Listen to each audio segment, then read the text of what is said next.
বিশ্ব নবী রাহমাতুল লিল আলামিন জনাব মুহাম্মদুর রাসূলুল্লাহ সাল্লাল্লাহু আলাইহি ওয়াসাল্লাম যখন মক্কার ভিতরে কালেমার দাওয়াত দিচ্ছেন, কাফের বেঈমানেরা কালেমার দাওয়াত সহ্য করতে পারে না। আবার নবীকে শারীরিকভাবে নির্যাতন শুরু করে দিল। নবীকে পাথরের আঘাতে তার শরীর মুবারক রক্তাক্ত করে দিল। বিশ্ব নবী রাহমাতুল লিল আলামিন কালেমার দাওয়াত ছাড়ে নাই। নবীকে অনেকভাবে প্রলোভন দেখানো হলো। আল্লাহর নবীর কাছে এসে কাফেরদের সর্দার এসে প্রস্তাব রাখলো, হে আব্দুল্লাহর বেটা মুহাম্মদ, তুমি আমাদের খোদা, আমাদের মূর্তিদেরকে গালমন্দ করার তোমার উদ্দেশ্য কি আমাদেরকে বলো। তুমি যদি এই মক্কা নগরীর ভিতরে তুমি যদি ক্ষমতাশীল হতে চাও তাহলে তোমাকে আমরা ক্ষমতা দিয়ে দেব। যদি তুমি সুন্দরী রূপসী যুবতী নারীকে যদি বিবাহ করতে চাও তাহলে তোমাকে আমরা বিবাহ করিয়ে দিব। যদি তুমি সম্পদ চাও তাহলে আমরা তোমাকে অঢের সম্পদের মালিক বানিয়ে দিব। যদি তোমার উপরে জিন থাকে যে তুমি পাগল হয়ে গেছো, তুমি আজকে আমাদের প্রভুদেরকে গালমন্দ করো, আমরা 33 কোটি খোদার পূজা করি আর তুমি এক খোদার দিকে আমাদেরকে ডাকো। হে মুহাম্মদ, তুমি শুনে রাখো, তুমি যদি এই জিন শয়তানের যদি তুমি চিকিৎসা করতে না পারো তাহলে আমাদেরকে বলো, আমরা তোমার চিকিৎসা করে দেব। এই কাফের বেঈমানেরা আরো প্রস্তাব রেখেছিল, তুমি আমার প্রভুদেরকে তুমি গালমন্দ করবা না, লা ইলাহা ইল্লাল্লাহ তুমি বলবা না, আল্লাহ ছাড়া কোনো মাবুদ নাই, মুহাম্মদ হলো আল্লাহর রাসূল, এই স্লোগান তুমি দিবা না, এই স্লোগান তুমি দিবা না। তারা প্রস্তাব রাখলো, তুমি আমাদের বিরুদ্ধে কথা না বলে আসো, আমরা একটা সমঝোতা করি। 1 বছর তুমি আমাদের ধর্মের অনুসরণ করবে, আর 1 বছর আমরা তোমার ধর্মের অনুসরণ করব। নাউজুবিল্লাহ বলে। কিছুদিন তুমি আমাদেরটা মেনে নিবে, আমরা তোমাদেরটা মেনে নিব, তারপরেও আমরা শান্তিতে থাকি। আল্লাহর নবী বিশ্ব নবী রাহমাতুল লিল আলামিন তাদেরকে বলেছিলেন, আমার এক হাতে যদি চাঁদ এনে দেওয়া হয়, সারা পৃথিবীর পাহাড়গুলোকে যদি আমার জন্য স্বর্ণে পরিণত করে দেওয়া হয়, তারপরেও আমি কালেমার দাওয়াত ছেড়ে দিব না। আল্লাহু আকবার। সবাই পড়েন লা ইলাহা ইল্লাল্লাহু মুহাম্মাদুর রাসূলুল্লাহ। কালেমার দাওয়াত চলছে। সর্বপ্রথম কালেমার দাওয়াত দিলেন আবু বকর সিদ্দিক রাদিয়াল্লাহু তাআলা আনহুকে। তিনি এক বাক্যে পড়লেন লা ইলাহা ইল্লাল্লাহ মুহাম্মাদুর রাসূলুল্লাহ। এরপরে ইসলাম গ্রহণ করলেন খাদিজাতুল কুবরা। তারপরে ইসলাম গ্রহণ করলেন হযরতে আলী রাদিয়াল্লাহু তাআলা আনহু। তারপরে ইসলাম গ্রহণ করলেন যায়েদ ইবনে হারিসা রাদিয়াল্লাহু তাআলা আনহু। কালেমার দাওয়াত দিচ্ছেন গোপনে। 3 বছর পর্যন্ত কালেমার দাওয়াত গোপনে চলতেছে। 3 বছর পরে কোরআনের আয়াত অবতীর্ণ হয়ে গেল, হে নবী মুহাম্মদ, আপনি আর কালেমার দাওয়াত গোপনে গোপনে দিতে পারবেন না, এখন থেকে আপনি প্রকাশ্যে কালেমার দাওয়াত দিবেন। সুবহানাল্লাহ। ওয়া আনজির আশীরাতাকাল আকরাবিন। আপনি আপনার নিকটতম আত্মীয় স্বজনদেরকে আপনি কালেমার দাওয়াত প্রকাশ্যে দিতে থাকেন। আল্লাহুম্মা সাল্লি আলা মুহাম্মাদিন আবদিকা ওয়া রাসূলিকা ওয়া সাল্লি আলাল মুমিনিনা ওয়াল মুমিনাত ওয়াল মুসলিমিনা ওয়াল মুসলিমাত বালাগাল উলা বিকামালিহি كشف الدجى بجماله حسنت جميع خصاله صلوا عليه وآله محمد نے कुफ्र को मिटाया,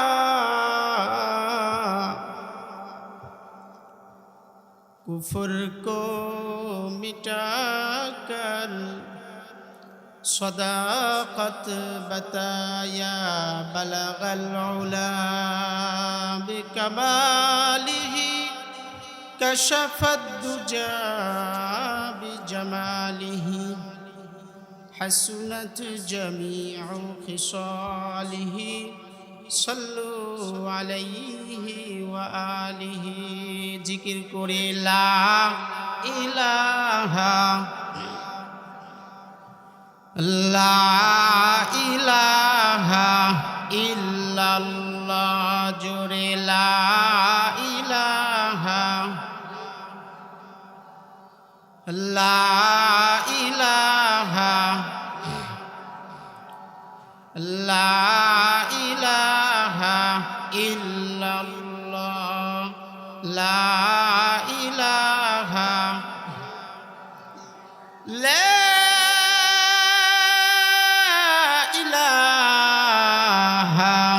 इल्लल्लाहु मुहम्मदुर रसूलुल्लाह सल्लल्लाहु अलैहि वसल्लम। अल्हम्दुलिल्लाह, আল্লাহ সুবহানাহু ওয়া তাআলার দরবারে লাখ কোটি শুকরিয়া জ্ঞাপন করছি যে মহান আল্লাহ সুবহানাহু ওয়া তাআলা আমাদেরকে ইশার সালাত আদায় করে হযরত খাজা মঈনুদ্দিন চিশতি রহমাতুল্লাহি আলাইহির স্মরণে ৪৩তম বার্ষিক ওয়াজ মাহফিল ও দোয়া এই জান্নাতের বাগানে এসে বসার তৌফিক দান করেছেন। সে মহান রব্বে কারীমের দরবারে দিল খুলে আওয়াজ করে মুসলমানের আওয়াজে সকলে একবার কালিমাতুশ শুকর আদায় করি, পড়ি আলহামদুলিল্লাহ। লাখো কোটি দুরুদ ও সালাম বর্ষিত হোক রহমাতুল লিল আলামিন সাইয়্যিদুল মুরসালিন খাতামুন নবিয়্যিন ইমামুল মুরসালিন আশরাফুল আম্বিয়া হাবিবে কিবরিয়া শফিউল মুজনবিন শাফিঈ মাহশর সাকিয়ে কাউসার সরকারে দো আলম জনাবে মুহাম্মদুর রাসূলুল্লাহ সাল্লাল্লাহু আলাইহি ওয়াসাল্লামের উপর।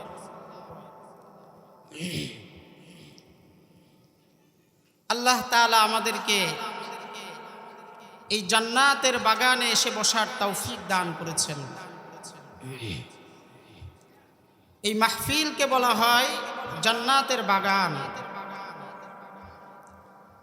এই মাহফিলে বসতে পারলে নিজেকে অনেক সৌভাগ্য মনে করা উচিত, সৌভাগ্যবান। এই মাহফিলে যারা বসে তাদের ব্যাপারে আল্লাহ তাআলা ফেরেশতা অবতীর্ণ করে তাদেরকে ক্ষমা করে দেন। সকলে পড়েন সুবহানাল্লাহ। এই জান্নাতের বাগানে বসলে আসমান থেকে ফেরেশতা নাজিল হয়। عن أبي هريرة رضي الله تعالى عنه أنه قال قال رسول الله صلى الله عليه وسلم ما اجتمع قوم في بيت من بيوت الله يذكرون الله عز وجل। আল্লাহর নবী বিশ্ব নবী রহমাতুল লিল আলামিন ইরশাদ করেছেন, জান্নাতের বাগানে যখন মানুষ বসে যায় আল্লাহর বড়ত্ব নিয়ে আলোচনা করে, কোরআন সুন্নাহ নিয়ে আলোচনা করে, তখন ইল্লা নাযালাত আলাইহিমুস সাকিনাহ ওয়া গাশিয়াতহুমুর রাহমাহ ওয়া হাফফাত আলাইহিমুল মালাইকা। আল্লাহর নবী ইরশাদ করেন, আসমান থেকে ফেরেশতা অবতীর্ণ হয়ে তাদের উপরে সাকিনা বর্ষণ করতে থাকে। সুবহানাল্লাহ। ওয়া গাশিয়াতহুমুর রাহমাহ, আল্লাহর রহমত তাদেরকে ঢেকে নেয়, তাদের উপর রহমতের বাড়িধারা বর্ষণ হতে থাকে। ওয়া হাফফাতহুমুল মালাইকা, আল্লাহর ফেরেশতারা আসমান থেকে অবতীর্ণ হয়ে তাদেরকে ঘিরে রেখে দেয়। তাদেরকে বেষ্টন করে রেখে আসমান পর্যন্ত পৌঁছে যায়। সুবহানাল্লাহ। শুধু তাই নয় মুসলমান, আজকে আমরা মাহফিলের মজলিসে আসতে চাই না। আল্লাহর নবী ইরশাদ করেন, এই মজলিসে যারা আসে তওবা করে ইস্তেগফার করে রব্বে কারীমের কাছে ক্ষমা চায়, আল্লাহ রাব্বুল আলামিন তাদের জন্য আসমান থেকে ফেরেশতা অবতীর্ণ করে শেষ সময়ে পাঠিয়ে দিবেন। তারা এসে ঘোষণা করবে, কুমু মাগফুরান লাকুম ওয়া ক্বাদ বুদ্দিলাত সাইয়্যাতুকুম বিল হাসানাত। তোমরা এখান থেকে এমন ভাবে নিষ্পাপ হয়ে তোমরা বাড়িতে ফিরে যাও, তোমাদের পিছনের সব গুনাহগুলো ক্ষমা করে দিয়ে আল্লাহ তাআলা নেকি এবং সওয়াবে পরিণত করে দিয়েছেন। সুবহানাল্লাহ। আরো জোরে বলেন সুবহানাল্লাহ। আল্লাহ রাব্বুল আলামিন বলেন, ফাউলাইকা ইউবাদদিলুল্লাহু সাইয়্যাতিহিম হাসানাত। আল্লাহ তাআলা সব গুনাহগুলোকে হাসানাত দিয়ে পরিবর্তন করে দিবেন। ওয়া কানাল্লাহু গফুরুর রহিমা। কেউ মনে করতে পারে 60 বছরের গুনাহগুলোকে আল্লাহ তাআলা কিভাবে মাফ করে দিবে, কিভাবে আবার নেকি সওয়াব দিয়ে পরিবর্তন করবে। রব্বুল আলামিন আয়াত কারিমার শেষ অংশে বলেন, ওয়া কানাল্লাহু গফুরুর রহিমা। আল্লাহ কিন্তু ক্ষমাশীল, আল্লাহ কিন্তু পরম দয়ালু। সুবহানাল্লাহ বলেন। রব্বুল আলামিন কোরআনের ভিতরে আমাদের জন্য সব কিছু খুলে খুলে বর্ণনা করেছেন। কিছু আল্লাহ তাআলা ছেড়ে দেন নাই, কিছু বাদ রাখেন নাই। রব্বুল আলামিন বলেন, وَنَزَّلْنَا عَلَيْكَ الْكِتَابَ تِبْيَانًا لِكُلِّ شَيْءٍ وَهُدًى وَبُشْرَى لِلْمُسْلِمِينَ। আমি এই কিতাবের ভিতরে সব কিছু আমি রব্বে কারীম বর্ণনা করেছি। একজন মানুষ দুনিয়ায় যাওয়ার পরে মৃত্যু পর্যন্ত দুনিয়ায় যা কিছু প্রয়োজন, যা কিছু লাগবে, রব্বুল আলামিন বলেন সব কিছু এই কোরআনের ভিতরে আমি খুলে খুলে বর্ণনা দিয়েছি, পথ প্রদর্শন করেছি। ওয়া হুদা ওয়া রাহমা। যারা কোরআন মানবে তাদের জন্য এই কোরআন হিদায়াত হবে। ওয়া রাহমা। যারা কোরআন মেনে চলবে তাদের জন্য রহমত হয়ে যাবে। ওয়া বুশরা লিল মুসলিমিন। আর এই কোরআন মুসলমানদের জন্য সুসংবাদ, তাদের জন্য রয়েছে জান্নাত। রব্বুল আলামিন তাদের জন্য জান্নাত বরাদ্দ করে রেখেছেন। বলেন সুবহানাল্লাহ। জান্নাতে যেতে চায় কে কে? দুই হাত উঁচা করে দেখান মুসলমান, জান্নাতে যেতে চায় কে কে?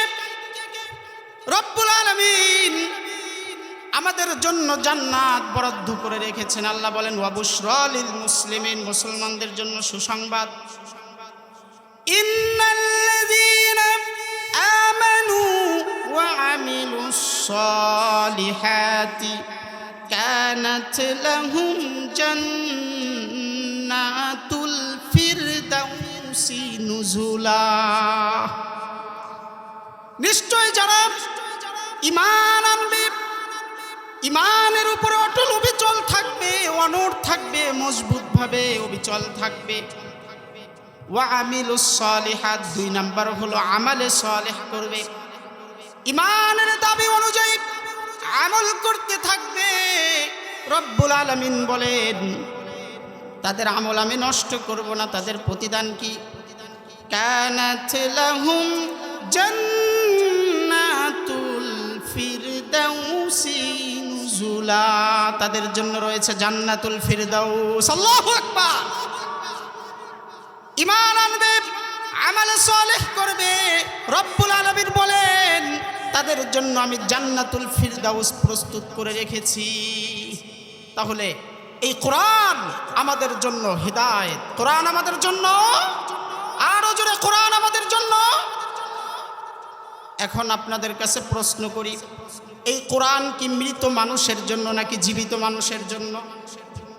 আওয়াজ দিয়ে বলেন নারায়ণগঞ্জের মুসলমান, নারায়ণগঞ্জ বন্দর উপজেলার দেউলি বক্তার কান্দি চৌরাপাড়ার মুসলমানের আওয়াজ দিয়ে বলেন, এই কোরআন কি মৃত মানুষের জন্য নাকি জীবিত মানুষের জন্য? কিন্তু এই কোরআন আমরা জীবিত অবস্থায় গ্রহণ করি নাই, আমরা শুধু গ্রহণ করেছি মরার পরে। মানুষ যখন মরে যাবে, কোরআন পড়ে তার জন্য খতম পড়া হবে, কোরআন পড়ে তার জন্য দোয়া করা হবে। কোরআন যদি আমরা আমাদের জীবদ্দশায়, ব্যক্তিগত জীবন, পারিবারিক জীবন, সামাজিক জীবন, রাষ্ট্রীয় জীবন, অর্থনৈতিক ব্যবস্থায়, সামাজিক ব্যবস্থায়, বিচার ব্যবস্থায়, শিক্ষা ব্যবস্থায়, সব কিছুর ভিতরে যদি কোরআনকে আমরা সামনে রাখতাম, কপাল পোড়া আমরা হতাম না। ঠিক কিনা আওয়াজ দিয়ে বলেন? আজকে কোরআনকে আমরা পিছিয়ে ফেলে রাখার কারণে আজকে আমরা সব থেকে নিকৃষ্ট জাতিতে পরিণত হয়েছি। আল্লাহ রাব্বুল আলামিন এই কোরআন আমাদের জন্য হিদায়াত স্বরূপ আমাদেরকে দান করেছেন। এই কোরআন পাহাড়ের কাছে দিয়েছিলেন, আসমানের কাছে, জমিনের কাছে কোরআনকে আল্লাহ তাআলা পেশ করেছিলেন, কিন্তু কেউ কোরআন গ্রহণ করে নাই। মানুষ এই কোরআনকে গ্রহণ করেছে, আর আল্লাহ তাআলা এই কোরআনের বদৌলতে আমাদের সুন্দর জীবন দান করবেন, কিন্তু কোরআনকে আমরা পিছিয়ে ফেলে রেখেছি। রব্বুল আলামিন বলেন, এই কোরআন তোমরা গ্রহণ করো। কোরআন হলো ফুরকান। কোরআনের 5টি নাম আছে, প্রসিদ্ধ 5টি নাম আছে। আওয়াজ দিয়ে বলেন কয়টি? 1 নম্বর হলো কোরআন। কোরআন শব্দের অর্থ হলো পঠিত, যা বেশি বেশি পাঠ করা হয়। 2 নম্বর হলো ফুরকান। 2 নম্বর কি? ফুরকান অর্থ হলো আল ফারিক বাইনাল হক ওয়াল বাতিল, হক এবং বাতিলের মাঝখানে পার্থক্য করে দিবে কোরআন, পার্থক্য করে দিবে কোরআন। 3 নম্বর হলো কোরআনের অর্থ হলো জিকির। আল্লাহ রাব্বুল আলামিন ইরশাদ করেন, ইন্না নাহনু নাযালনা যিকরা ওয়া ইন্না লাহু লাহাফিজুন। আমি কোরআন অবতীর্ণ করেছি, জিকির অবতীর্ণ করেছি, অর্থাৎ কোরআন অবতীর্ণ করেছি, আর এই কোরআনকে আমি নিজেই হেফাজত করব। 4 নম্বর অর্থ হলো কিতাব। কোরআনের 4 নম্বর অর্থ কি? কিতাব। যালিকাল কিতাবু লা রাইবা ফি। আল্লাহু আকবার। দুনিয়ায় মানুষেরা কিতাব লেখে, বিশেষ দ্রষ্টব্য, আমার এই কিতাব, এই গ্রন্থের ভিতরে যদি কোনো ভুল পেয়ে থাকেন আমাদেরকে জানাবেন, পরবর্তী সংশোধনে আমরা সংস্কার করে দিব। লেখা আছে না নাই? রব্বুল আলামিন এমন একটি গ্রন্থ কোরআনুল কারীম আমাদেরকে দিয়েছেন। সূরাতুল বাকারার ভিতরে শুরুতেই রব্বুল আলামিন বলেন, যালিকাল কিতাবু লা রাইবা ফি। এটি এমন একটি কিতাব, এমন একটি গ্রন্থ যার ভিতরে কোনো ভুল নাই, কোনো সন্দেহ নাই, কোনো সন্দেহের কোনো অবকাশ নাই। ঠিক কিনা বলে? রব্বুল আলামিন বলেন, কোরআনে কোনো সন্দেহ নাই, কোনো ভুল নাই। কিয়ামত পর্যন্ত কোনো ভুল কেউ বের করতে পারবে না, কোনো সন্দেহ কেউ বের করতে পারবে না। আল্লাহ রাব্বুল আলামিন চ্যালেঞ্জ ছুড়ে দিয়ে বলেছেন, ওয়া ইন কুনতুম ফি রাইবিম মিম্মা নাযালনা আলা আবদিনা ফাআতু বিসূরাতিম মিন মিসলিহি। আল্লাহ বলেন, যদি তোমরা কোরআনের ব্যাপারে সন্দিহান হও, ফাতু বিসূরাতিম মিন মিসলি, তাহলে কোরআনের মতো একটা সূরা তোমরা বানিয়ে দেখাও, তোমাদের জন্য চ্যালেঞ্জ। ইতিহাসের কিতাবে লেখা আছে, আরব বিশ্বে মুহাম্মদুর রাসূলুল্লাহ সাল্লাল্লাহু আলাইহি ওয়াসাল্লামের সময় কিছু সাহিত্যিক পণ্ডিতরা এই চ্যালেঞ্জ গ্রহণ করেছিল। আল্লাহ বলেছে একটা সূরা বানিয়ে দেখাও। তারা চ্যালেঞ্জ গ্রহণ করলো। বছরের পরে বছর, দিনের পরে দিন তারা চেষ্টা করে তারা একটা সূরা বানাইলো। সূরার নাম দিল হাতি। সূরার নাম দিছে কি? সূরাতুল ফিল। কি বানালো? আল ফিলু ওয়ামাল ফিল ওয়ামা আদরাকা মাল ফিল। হাতি হাতি হাতি কেমন তোমরা জানো? খুরতুমুহু তাবিলুন ওয়া যাইলুহু কাসীরুন। তার সুর হলো অনেক লম্বা, লেজ অনেক ছোট। নাউজুবিল্লাহ বলেন। কোরআনের মতো কেউ কোনোদিন সূরা বানাইতে পারবে না। فإن لم تفعلوا ولن تفعلوا فاتقوا النار التي وقودها الناس والحجارة। রব্বুল আলামিন বলেন লাম তাফআলু, তোমরা পারবে না। ওয়ালান তাফআলু, কোশ্চিন কালেও তোমরা পারবে না। ফাত্তাকুন নার, তোমরা জাহান্নামের আগুনকে ভয় করো। কোরআনের বিরুদ্ধে চ্যালেঞ্জ গ্রহণ করতে আসিও না। ওয়াকুদুহান নাস ওয়াল হিজারা, ওই জাহান্নামকে ভয় করো যেই জাহান্নামের খাদ্য হলো মানুষ এবং পাথর হলো জাহান্নামের খাদ্য। উইদ্দাত লিল কাফিরিন, কাফেরদের জন্য এই জাহান্নামকে প্রস্তুত করে রাখা হয়েছে।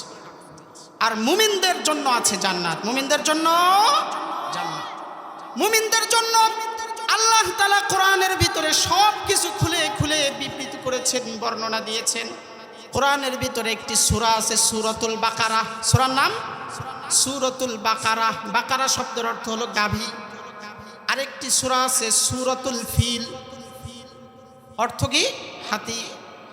কোরআনের ভিতরে একটি সূরা আছে, সূরার নাম হলো সূরাতুল মুমিনুন, মুমিনদের ব্যাপারে সূরা। কোরআনে সূরা আছে সূরাতুল কাফিরুন, কাফেরদের ব্যাপারে সূরা।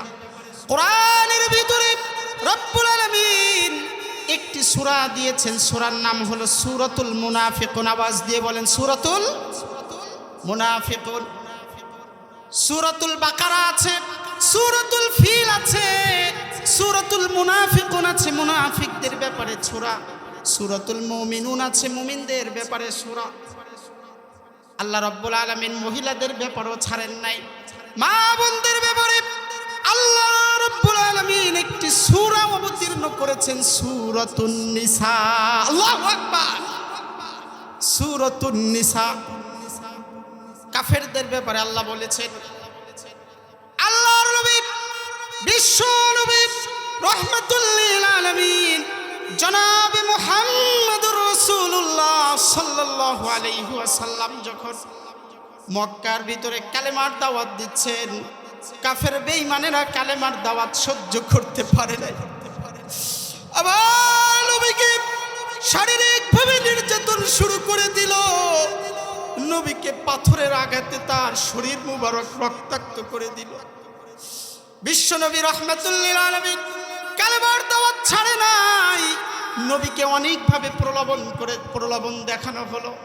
আল্লাহর নবীর কাছে এসে কাফেরদের সর্দার এসে প্রস্তাব রাখলো, হে আব্দুল্লাহর বেটা মুহাম্মদ, তুমি আমাদের খোদা, আমাদের মূর্তিদেরকে গালমন্দ করার তোমার উদ্দেশ্য কি আমাদেরকে বলো।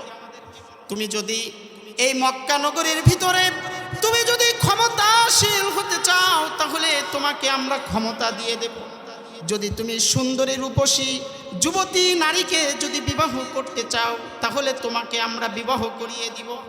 যদি তুমি সম্পদ চাও তাহলে আমরা তোমাকে অঢের সম্পদের মালিক বানিয়ে দিব। যদি তোমার উপরে জিন থাকে যে তুমি পাগল হয়ে গেছো, তুমি আজকে আমাদের প্রভুদেরকে গালমন্দ করো, আমরা 33 কোটি খোদার পূজা করি আর তুমি এক খোদার দিকে আমাদেরকে ডাকো। হে মুহাম্মদ, তুমি শুনে রাখো, তুমি যদি এই জিন শয়তানের যদি তুমি চিকিৎসা করতে না পারো তাহলে আমাদেরকে বলো, আমরা তোমার চিকিৎসা করে দেব।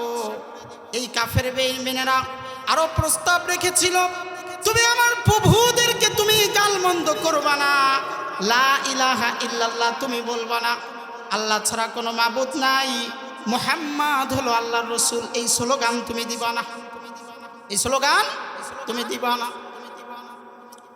তারা প্রস্তাব রাখলো, তুমি আমাদের বিরুদ্ধে কথা না বলে আসো, আমরা একটা সমঝোতা করি। 1 বছর তুমি আমাদের ধর্মের অনুসরণ করবে, আর 1 বছর আমরা তোমার ধর্মের অনুসরণ করব। নাউজুবিল্লাহ বলেন। কিছুদিন তুমি আমাদেরটা মেনে নিবে, আমরা তোমাদেরটা মেনে নিব, তারপরেও আমরা শান্তিতে থাকি। আল্লাহর নবী বিশ্ব নবী রাহমাতুল লিল আলামিন তাদেরকে বলেছিলেন, আমার এক হাতে যদি চাঁদ এনে দেওয়া হয়, সারা পৃথিবীর পাহাড়গুলোকে যদি আমার জন্য স্বর্ণে পরিণত করে দেওয়া হয়, তারপরেও আমি কালেমার দাওয়াত ছেড়ে দিব না। আল্লাহু আকবার। সবাই পড়েন লা ইলাহা ইল্লাল্লাহু মুহাম্মাদুর রাসূলুল্লাহ। কালেমার দাওয়াত চলছে। সর্বপ্রথম কালেমার দাওয়াত দিলেন আবু বকর সিদ্দিক রাদিয়াল্লাহু তাআলা আনহুকে। তিনি এক বাক্যে পড়লেন লা ইলাহা ইল্লাল্লাহ মুহাম্মাদুর রাসূলুল্লাহ। এরপরে ইসলাম গ্রহণ করলেন খাদিজাতুল কুবরা, তারপরে ইসলাম গ্রহণ করলেন হযরতে আলী রাদিয়াল্লাহু তাআলা আনহু, তারপরে ইসলাম গ্রহণ করলেন যায়েদ ইবনে হারিসা রাদিয়াল্লাহু তাআলা আনহু। কালেমার দাওয়াত দিচ্ছেন গোপনে। 3 বছর পর্যন্ত কালেমার দাওয়াত গোপনে চলতেছে। 3 বছর পরে কোরআনের আয়াত অবতীর্ণ হয়ে গেল, হে নবী মুহাম্মদ, আপনি আর কালেমার দাওয়াত গোপনে গোপনে দিতে পারবেন না, এখন থেকে আপনি প্রকাশ্যে কালেমার দাওয়াত দিবেন। সুবহানাল্লাহ। ওয়া আনজির আশীরাতাকাল আকরাবিন, আপনি আপনার নিকটতম আত্মীয় স্বজনদেরকে আপনি কালেমার দাওয়াত প্রকাশ্যে দিতে থাকেন। আল্লাহর নবী বিশ্ব নবী কোনো ভয় পান নাই। রব্বুল আলামিনের আদেশ এসেছে, তিনি এই আদেশ পাওয়ার পরে বিশ্ব নবী সাফা পর্বতে উঠে তিনি কুরাইশ গোত্রের গুলোর নাম নিয়ে নিয়ে ডাকতেছেন আর বলতেছেন, তোমরা এখানে সমবেত হয়ে যাও। আল্লাহর নবীর ডাক শুনে সবাই সেখানে সমবেত হয়ে গেল, কারণ আল্লাহর নবীকে উপাধি দেওয়া হয়েছিল আল আমিন। নাম কি? বিশ্বাসী উপাধিতে তিনি ভূষিত হয়েছিলেন। তার কাছে সবাই ধন সম্পদ এসে আমানত রেখে দিত। যখন আল্লাহর নবী ডাক দিলেন সাফা পর্বতে উঠে, মক্কার কুরাইশ গোত্রগুলো সবাই এসে উপস্থিত হয়ে গেল। আল্লাহর নবী তাদেরকে বললেন, আমি যদি তোমাদেরকে বলি এই পাহাড়ের পিছনে শত্রু দল অস্ত্র সজ্জা সজ্জিত হয়ে তোমাদেরকে ধ্বংস করে দেওয়ার জন্য, প্রাণে শেষ করে দেওয়ার জন্য প্রস্তুত আছে, তোমরা কি আমার কথা বিশ্বাস করবে? সমস্ত কাফের বেঈমানেরা কুরাইশ গোত্রের সর্দারগুলি এক বাক্যে বলেছিল, হ্যাঁ আমরা তোমাকে বিশ্বাস করে নিব। এরপরে আল্লাহর নবী বলেন, সারা পৃথিবীর মানুষকে যদি আমি ধোঁকা দিতাম, তোমাদেরকে আমি ধোঁকা দিব না। তোমাদেরকে আমি বলছি, তোমরা পড়ে নাও লা ইলাহা ইল্লাল্লাহু মুহাম্মাদুর রাসূলুল্লাহ। লা ইলাহা কুলু লা ইলাহা ইল্লাল্লাহ তুফলিহু। তোমরা বলো লা ইলাহা ইল্লাল্লাহ, তোমরা সফল কাম হয়ে যাবে। এই কথা শোনার সঙ্গে সঙ্গে আবু লাহাব দাঁড়িয়ে গেল, কাপড় ঝাড়া মেরে উঠে দাঁড়িয়ে গেল, বলতেছে, তাব্বালাকা ইয়া মুহাম্মদ, হে মুহাম্মদ তুমি ধ্বংস হয়ে যাও। আলিহাযা জামাতানা, এই কথা বলার জন্যই কি তুমি আমাদেরকে সমবেত করেছো, জমা করেছো? সব মানুষেরা সেখান থেকে উঠে চলে গেল। আরেক ব্যক্তি এসে বলতেছে, কিছু পাথর হাতের ভিতরে নিয়ে এসে বলতেছে, হে মুহাম্মদ, তুমি বলো আমার হাতের ভিতরে কি আছে, যদি তুমি বলতে পারো তাহলে আমরা ইসলাম গ্রহণ করব। খেয়াল করেন মুসলমান, হাতের ভিতরে কিছু পাথর নিয়ে আটকে রেখে নবী মুহাম্মাদের কাছে এসে বলতেছেন, তুমি বলো আমার হাতের ভিতরে কি আছে, যদি বলতে পারো ইসলাম গ্রহণ করব। কিতাবের ভিতরে এসেছে ওই ব্যক্তি যখন মুহাম্মদকে এমন কথা বলেছে, মুহাম্মদুর রাসূলুল্লাহ সাল্লাল্লাহু আলাইহি ওয়াসাল্লাম কেবল বলবেন যে তার হাতে কি আছে। এর মধ্যেই দেখা গেল তার হাতের ভিতরে যেই কঙ্কর আছে, যেই পাথর আছে, ওই পাথর নাড়াচাড়া শুরু করে দিল আর বলতেছে, লা ইলাহা ইল্লাল্লাহু মুহাম্মাদুর রাসূলুল্লাহ। আওয়াজ দিয়ে বলেন আল্লাহু আকবার। হাতের ভিতরে পাথর সাক্ষ্য দিচ্ছে আল্লাহ ছাড়া কোনো ইলাহ নাই, মুহাম্মাদুর রাসূলুল্লাহ, আব্দুল্লাহর বেটা মুহাম্মদ, এটা তোমাদের মতো সাধারণ কোনো মানুষ নয়, তিনি হলেন আল্লাহর পক্ষ থেকে প্রেরিত রাসূল। তারা শান্তি চুক্তি করতে আসলো, 1 বছর তুমি আমাদেরটা মেনে নিবে আর 1 বছর আমরা তোমাদেরটা মানব। আল্লাহর নবী তাদের সাথে শান্তি চুক্তি করেন নাই। আল্লাহ রাব্বুল আলামিন জিবরাইল আলাইহিস সালামকে পাঠিয়ে দিলেন।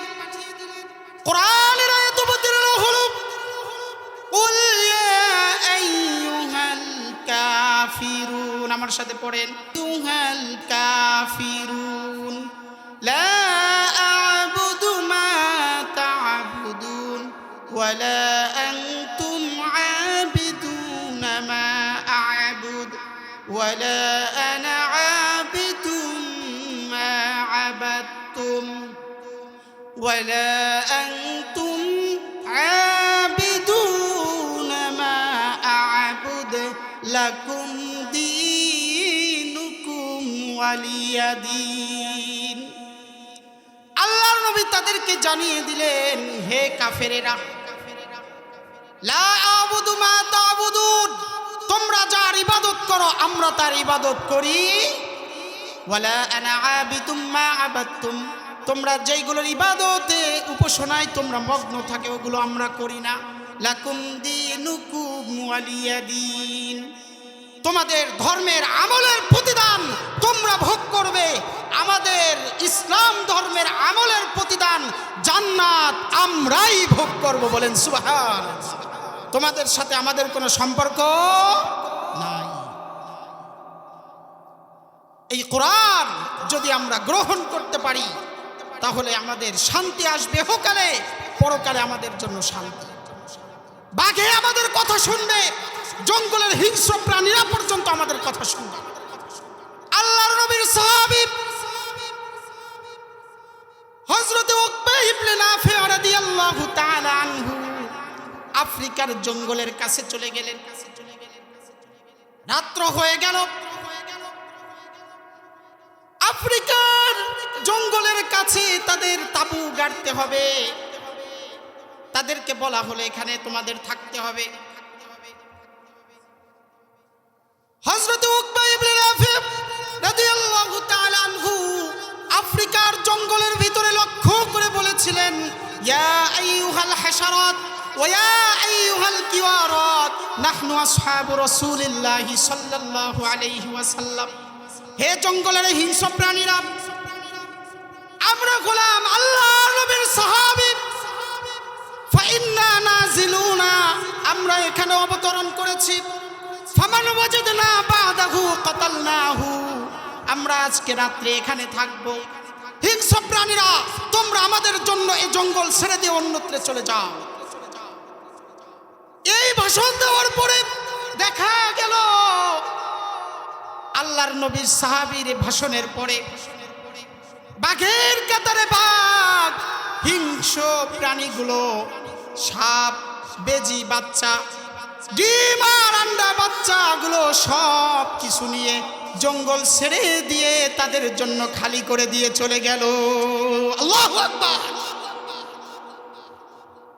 এজন্য আমরা যদি এই কোরআনকে শুধু মৃত ব্যক্তির জন্য ঠিক না রেখে আমরা যদি আমাদের জীবদ্দশায় এই কোরআনের আমল করতে পারি, কোরআন বিশুদ্ধভাবে পড়তে পারি, অনুবাদ শিখতে পারি, আমল করতে পারি, ব্যক্তিগত জীবন থেকে শুরু করে রাষ্ট্রীয় জীবন পর্যন্ত সব ক্ষেত্রে যদি কোরআনের আমল দিয়ে আমরা সাজাতে পারি, তাহলে আমাদের জীবন সুন্দর হয়ে যাবে। সুন্দর করে দেবেন কে? এই কোরআন আমাদের জন্য হিদায়াত হয়ে যাবে।